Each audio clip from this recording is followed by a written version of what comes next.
Hello and welcome to the Dow Sports Videocast. I'm Troy Kirby along with Dave Sabolcik. You are the Associate Athletic Director for Development here at Nevada-Reno. Talk a little bit about what development does, because people have a little bit of a different idea of what major gifts are compared to athletic gifts compared to regular gifts. Well, let's step back. The biggest thing right now in college athletics is revenue production. So development is just the gift side of that revenue production, and a lot of it when you talk about the various types of gifts, annual fund gifts, there's two types I think of annual fund gifts even. You have a tit for tat seat or parking related gift where you're getting some benefit back, and then I do think we don't concentrate enough in athletics on the actual philanthropic part. There can be annual gifts that are just philanthropic. You want to see the program grow and do well. So that's actually dollars, hope we have, continuously come in year after year, and those are annual gifts. The major gift side is when you look across campus. You look into the facilities, the infrastructure, the things that we need to do. I often compare them, the annual funds like your checking account at home. So you need the dollars in the checking account to make sure the lights stay on, to make sure the water bill's paid, everything's going day to day. We need that in athletics too. The major gift side is more like your savings account. That's what you're saving up whenever you're gonna, put an expansion onto your house. You're gonna buy a new car. Those are the things we're doing here at the university. We need to build some facilities. We need to invest in keeping good, coaches and staff through excellence funds, major gift scholarships, endowments, and those things. So that's how I explain usually the difference between like an annual fund and annual gift, and then the major gift side. Do people necessarily understand that even though the university will put forward money, those costs don't necessarily actually hit the majority of the operating costs that an athletic department needs? That's one of the things I think a lot of people don't realize, whether even internally sometimes, is when scholarship costs, when a tuition rises at a university, it impacts an athletic department more than it does every other department. The business school, when you get a new student, that's new tuition coming in. When costs go up for us, that means 3% or 4% more that we have to pay for that scholarship for a young man or woman to come to school. So I don't think people understand the difference of how athletics survives. And here at Nevada, we produce 80% of our own revenue. So we're 80% self-sufficient. We do have some dollars from student fees. We have some university funds that help us with our operation. But I think there is a misnomer out there across the country, especially at our level, that schools are just financing athletics and that it's a drain from the main university fund, which is not true in most cases. Do people also have a misconception of that $500 donations are really what it takes, and that we'll just find two whales out there and they'll cover it, instead of it being an all-inclusive thing that everybody has to be a part of? I do think so. We all want to go out as fundraisers. We all want to go out and we want to find even the annual fund, the $2,500, $5,000, $10,000, $25,000, whatever that is. Every school's a little different. And then your major investors that can write a seven-figure check. But the reality is there's a lot more people out there that can and will give $50 or $100 or $250 or $500. I have a theory. I'm a numbers guy. We're a dollar-driven industry, but in our annual fund here, we've got a little over 2,000 donors. If I can find 1,000 more $100 donors in the next couple years to grow this annual fund to 3,000, 3,500 members, I guarantee if we're doing a good job, as people give, we're being transparent, we're showing that the money that they're investing is going towards good things. Scholarship, kids are doing good, on and off the court, graduating. We'll find people in that $100 pack, those 1,000, that can invest more. And if we're doing a good job with their dollars, they will invest more because they'll become invested in the program. So to me, those $100 donors, those $50 donors, $250 are just as important, because we have an opportunity now to move them along that continuum to invest more in the program. So some people, they're just sitting out there and they're like, wow, $100 is really not going to make a difference, or I'm not going to matter because I'm only going to give $100 or $250 or whatever it is. I say that's not the truth. Isn't that also those 6 degrees of separation really works in development? Because sometimes they may not be affiliates of your school, but they happen to know somebody who gives that $100, and that person is who you really want to develop the relationship with to get introduced to the next person who didn't graduate from here, but now has the ability and capacity to give a $100,000 or $1 million gift. We're definitely an industry, we're talking about it, we're not as strategic as we need to be sometimes, but there's a theory that people with money, they travel with people with money. And so when you get into those right circles, and we have an alum and our friend who's passionate about the program, in addition to what they can do financially for us, what they can do through allowing us into their network, into introducing us to other people, and that's one of the unique things, I think, especially in a town like Reno that we have. It's a good population. We've got, I think, closing in on 500,000 people in kind of the whole metro region. But we don't have a lot of other sports outlets. Obviously, there's no professional sports in this area. So University of Nevada, we've got a great opportunity here, to get over to Tahoe, where obviously there's a great deal of wealth. There's a lot of people over there who have the dollars that really could make a transformation here within our athletic program. And we have some friends that have places and they frequent the Tahoe area. Now we've got to activate those relationships, like you're saying, to get to some of those other people who are looking for that outlet, who once they see the sport, the fun of it. We had a gentleman up in our box a few weeks ago, the suite for the athletic director, never been to a game before, lived in the area almost 10, 15 years. He was one of the original 4 founders of a Fortune 500 company, and he's never investigated the Wolfpack Athletics before. We got him here through a friend. And that relationship, I think, is going to start to bud to where he's going to be interested in and wanting to invest in the success of Wolfpack Athletics. So exactly what you said, that's part of how people can help us, not only through their dollars, but through their network and their ability to, find us new people who want to invest. Is there an issue of people just wanting to dance? We get those people that just kind of want to be courted but never want to actually marry you? You got to figure out fast, who those people are. We always say we're in the relationship business, and part of it is we got to get to know people to find out what their motives are too. I've been burnt in the past. So I'll admit, in some stops I've been in the past where we had people of high net worth who come in and they buy some great season tickets. We help them find some of the best season tickets. They make a pledge for the year. At the end of the year, we never see them again.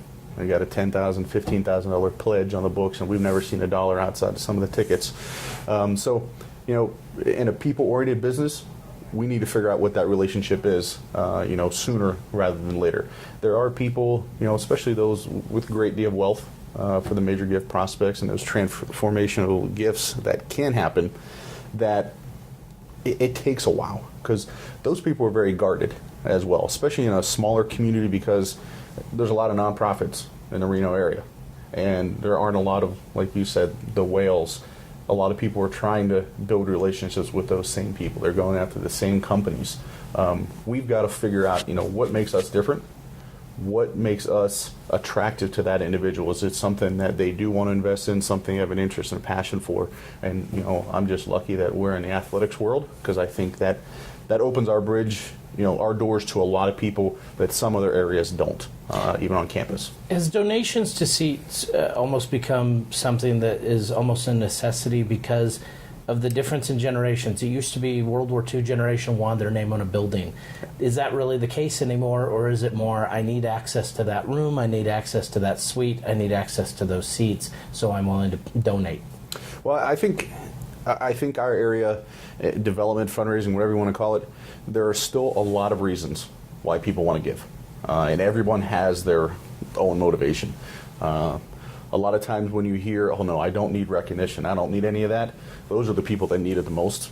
They're trying to deflect it, but those are the ones that have the egos that we really need to massage, we need to work with, and we need to figure out what draws them to our program. And a lot of times, in today's world, because of how fast everything moves and the media, it is communication, it is access, to our high-profile coaches, our athletic director. So there's a little bit of that, but I still believe, and the generations may be changing a little bit. We're not into that wealth, obviously, with the younger generation yet, but you see, as far as their willingness to give back, their willingness to get involved more so, to give their time. They don't have the dollars yet, but in a lot of charitable causes, the younger generation right now is starting to be more engaged than this last generation was as far as giving time. So you hope that's going to equate later into dollars, and you may see that swing again, back to where people just want to give philanthropically because they want to make a difference. Same time, there's this large transfer of wealth, the baby boom, population right now, and there's a great deal of opportunity of what's going to happen. Those people, as they get older, I think they see those ideals that their parents had more and more, and they're becoming more and more like that, maybe because they see some of the generations behind that's pushing them towards this was better when it was like this.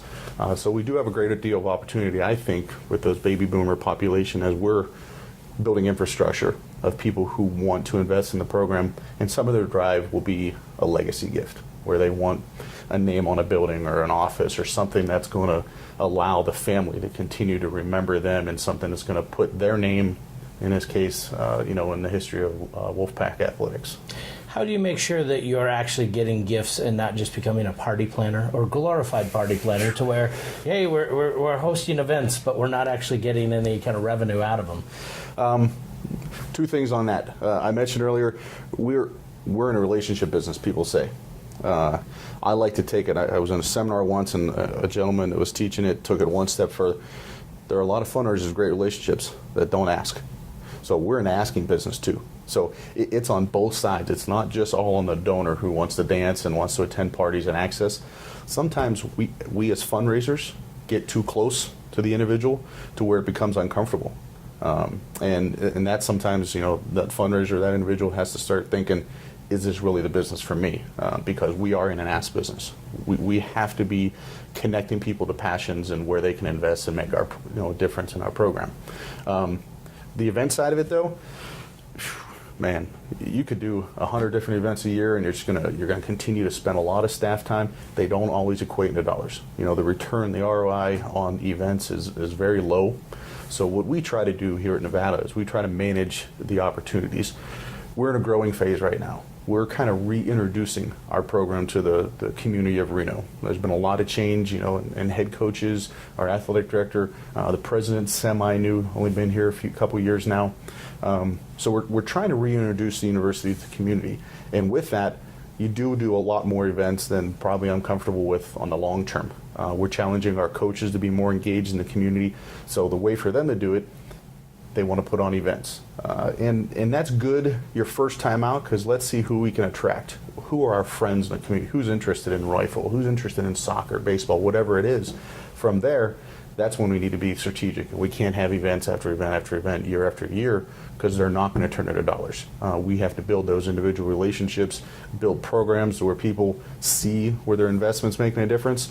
So we definitely don't want to get into the party planning business over and over, because, as you alluded, it can really take a lot of time, and the dollars just don't come with those events. They're much better fundraisers usually than they are fundraising type events. Do we have coaches transitioning out of the fact that they used to just be able to coach, and now they have to also be a fundraiser? They have to worry about all these things, even if they're still in the coaching world. They just don't get that break that they used to. They have to. I mean, I don't think, some places maybe you don't anymore, but for the most part, I think coaches, as they get into this industry, they need to learn very fast that they have to be fundraisers. They have to be able to identify people in the community that are interested in their program and bring them back and get them involved from a giving standpoint. They need to have relationships with their former student athletes and put together programs that keep that relationship ongoing even when coaches change. I mean, we all know a lot of student athletes have a lot of allegiance to their coach, and so when something happened, that coach leaves, and especially if it's not on good terms, it's like, oh, I don't want anything to do with that athletic department. Well, we in central development and the athletic department as a whole need to build a program so that those former student athletes always know this is the Wolfpack family. You're not with Coach X or Coach Y. The coach is always going to change. The university is still going to be here. I'm not going to be in this seat forever. Our athletic director, Doug Newth, is not going to be in that seat forever, but University of Nevada is going to be here. And that former soccer player, baseball, tennis, they're still going to be a Wolfpack. Member of the Wolfpack. So coaches need to understand that. They need to know the importance of what student athletes can do, because we like to say student athletes are not good givers, but I don't think we've been very strategic about keeping that relationship and developing it. We just think because they played sports here, well, they should give back. And in my mind, that's the way I am, but everyone doesn't work the exact same way. So we need to show them, the changes in the programs, but that the change hasn't happened to where they're not part of this family still. Their opinion counts, and we want them to be involved because it helps us not only here and for the future, but with our current student athletes in recruiting as well.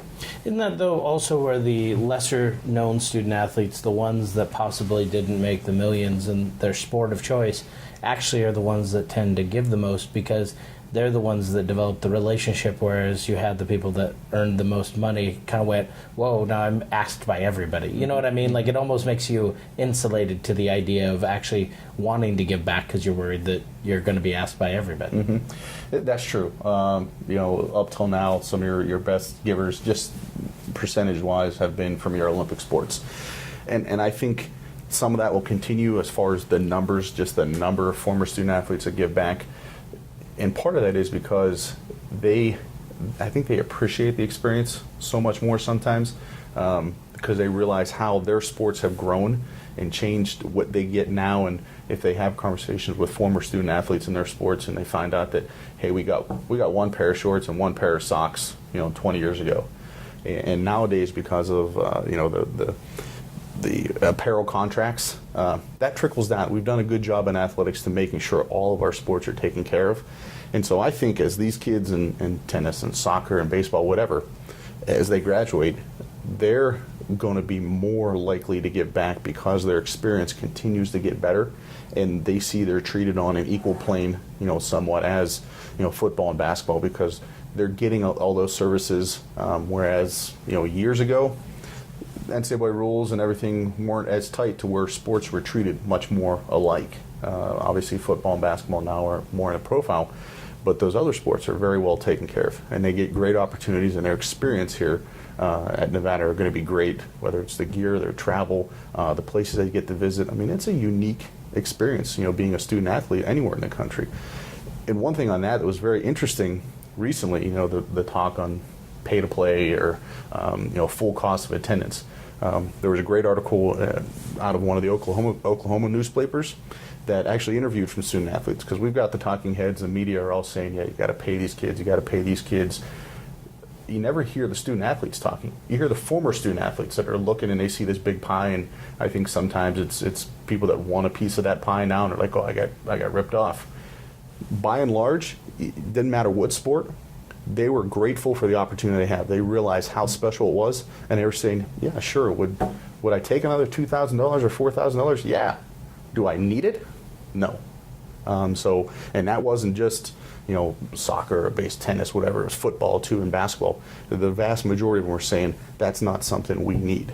Would it be great? Sure. If I ask you, hey, you want me to write you a new check for $2,000, $4,000? You're not going to refuse it. So who would? But you absolutely need it is the thing. They're getting a great experience, everything that goes with being a student athlete. So I think that's important. And I think as you asked the question about student athletes, a lot of the Olympic sports, they understand the opportunity and what it's giving them to be a student athlete.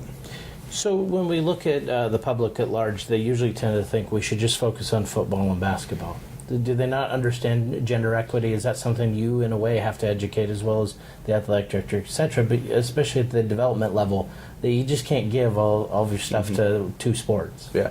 Unfortunately, they don't. I think the community at large doesn't understand it. They want things to be fair, but there's a faction of people that just don't understand it. Why do we need tennis? Why do we need soccer? Why, if they're not producing revenue, if it's just that business thought, why do we need it? We don't need football either. We don't need basketball. But I'm a big believer in what sports do for individuals, especially on the college level, that opportunity to compete. And it happens in every sport. It's not different in football or swimming or tennis. And in reality, if we're sitting down and when we're talking about you making a gift to Nevada and you say, well, I just, I just care about football. I say, you know what, that's great. But I used to tell people a lot that you can give to the annual fund. In reality, you're not giving to football and basketball. Everybody could stop giving today. Football and basketball are not going to get hurt. It's tennis and soccer and volleyball and swimming and skiing, rifle here at Nevada. Those are the sports that are going to get hurt. And if you don't think those student athletes are practicing just as hard, if they're not training just as hard as those football and basketball student athletes, then you need to come out at 6 a.m. and watch the swimmers go through the first of their 2 daily practices, or at 6:30 a.m. to see the golfers in the weight room because that's the best time that they could get in. So we got a lot of schools, their weight rooms packed from 6 o'clock in the morning until 7 o'clock at night. And those sports don't get the easy 2 o'clock to 4 o'clock sessions. That's kind of reserved for our high profile sports or revenue generating sports. So those kids are competing just as hard. So that's how I explain it. I don't get into as much gender equity because then a lot of people have a negative feel of Title IX now, unfortunately, because of how it's been enacted at a lot of schools. And I just see it as it's a fair and equal opportunity to provide for all student athletes. And it doesn't matter about the sex for me. How do you make sure that you're not just donating or having people donate to an arms race? You're actually donating to something that matters. I know that in the late 90s to the mid 2000s, that was like the big thing of how big can we make something even if it's no longer of use. Yeah, and there's a lot of that still going on. I moved here from Atlanta, and they're about to knock down the Georgia Dome. And when you look at that facility, you think, why are you knocking down that building to build a new $1 billion building? I mean, it's so there's a lot of that. I go back and fortunately maybe because of situations I've been in where I've worked in Nevada, we're not in an arms race right now. we have what I would think as needs. When I talk to coaches or I talk to external people who want to invest in the program, I always lay it out that I talk to coaches about what are your needs? What are your needs for your program to compete where we're competing, conference, regionally, and to make sure your student athletes have a great experience. What are your wants? Okay, if you get this, then you think you can make that next step to here, whether it's top 25, top 50 in some sports like tennis, or we can do these things that are going to even improve on that student athlete experience. And then, what's your wish list? We're still at our needs, definitely at Nevada. I mean, we have some needs just to take some pressure off some of our facilities, to upgrade some facilities for our student athlete experience and for our fan experience. So we're not in the arms race, right now. But when you look across the country, and the next school's touting, no, we have the largest video board in the Big 12, or no, we've got the $30 million basketball practice facility. Whenever 20 years ago that was a luxury. Now it's a need because of recruiting and because of some of the stress on facilities. When you've got 2 basketballs, a volleyball, and other events trying to take place somewhere like Lawler, it's important for us to be able to build out a facility that can take pressure off that to allow that building also to attract outside of events and become a revenue producer for the university. So it is kind of amazing where we've gotten. Where's that threshold? At some point it's got to stop. We've got to have a ceiling somewhere. And I think a lot of the scrutiny that's coming in now from the public about pay for play and a lot of the dollars and some of the antics and things that are happening in college athletics, we're inching closer and closer and closer to that ceiling. I really do believe that's because something has to give in this world where $4 million salaries and some of those things, it just doesn't make sense when you look at the grand scheme of things. We talk about stewardship on the development side of what somebody who's giving a gift can be a good, you're going to steward them along to make sure their gift goes in the right place. How do we do mentorship in the development world to make sure that those young people that are coming up understand true stewardship rather than they're hitting those big gifts and making the big asks, which in a way might be even smaller than they could have gotten if they'd kept it going, but they want to help build the resume and move up quick? I think it's a problem in our industry. People, and this is coming from someone who's moved around quite a bit in the last couple of years, but a lot of young staff get in and they're looking at their resume and what they do as the next step. And I don't think that's just in our industry, though. People aren't staying at one business for 20 or 30 years. That's just that's not heard of anymore. So I think it's important for development professionals that have been in the business to really, like you said, mentor those younger professionals, to let them know that it just isn't a quick strike and leave. Eventually, that's going to catch up to you. And in reality, that's not going to be best for the university as a whole, especially in the major gift side. It takes a good 18 to 24 months at most places to come in and build the type of relationships that you need to make an ask of somebody that's really going to be transformational. if it's a building project, any major gifts, unless they're just sitting there, I call the low-hanging fruit because there hasn't been a program ahead of time, or if it's seat related, those major gifts that are $25,000 or $50,000 because you have to in order to get these seats, that's one thing. But when you're really talking about somebody who's going to invest in the program to help take it forward, building a facility, creating an excellence fund that's going to help fund whether it's head coaches' salaries or keep great assistant coaches at our level is an important thing. You've got to teach those young staff that it's important to build those relationships internally and externally. And you can't just come in, make a couple quick hits, and move on. It's going to catch up to you. And I think if you make those 2 or 3 stops, you're going to get to that 3rd or 4th stop and look back and say, have I really developed as a professional to where now, if they're getting into a management level, that I have the right experience and a right understanding of our business to be successful. And I think you've seen it, the plug is getting pulled on coaches pretty quick. Even some ADs, they've been great fundraisers or administrators in other areas, and they've moved into that AD spot. Until the last 3 or 4 years, I'd never seen an AD there for a year and a half, and gone. But you've seen it a couple times across the country now. So I think that's a product of some people getting move, building a resume too fast and not really understanding the industry, getting an opportunity, and not being ready. So I think we can point to that, and we can allow the young professionals to really start learning that this is a professional business, and it's not something you just come in, do a couple quick hits, and you're going to get to the top and be ready, for that. Thank you very much, Dave Sabolcik. I'm Troy Kirby for the Dow of Sports Videocast. This has been a presentation with the Associate AD of Nevada-Reno of Development. Thank you. Thank you.